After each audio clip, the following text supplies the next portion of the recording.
My name's David Young, and I'm the trainer for the 3-day MBA course in Mergers and Acquisitions.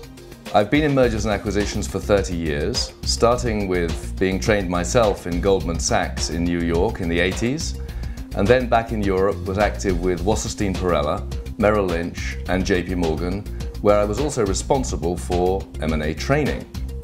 In the last 10 years I've been running my own M&A firm, which has also taken me to the Middle East and Asia. The course is designed to give anyone interested in M&A a good grounding in what it's all about, from why trade buyers and private equity buyers do transactions and how they price them and the synergies involved, to negotiation theory and practice.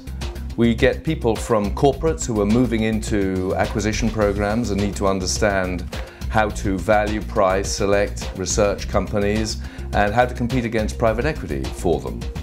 Or maybe how to work with private equity to co-invest on deals, or maybe how to buy from private equity.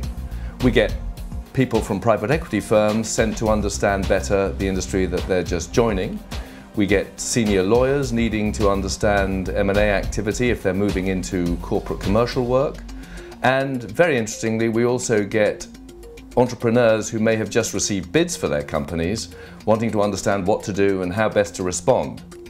In just 3 days, you'll learn about what drives success and failure in M&A activity, and most deals do fail, unfortunately, to add value, so it's important to understand this. You'll understand how valuations are conducted and the 3 principal methods for valuing companies which need to be used because none of them is perfect.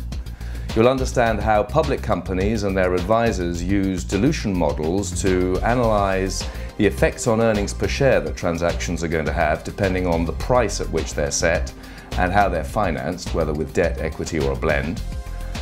You'll look at the models that private equity uses to structure and price transactions.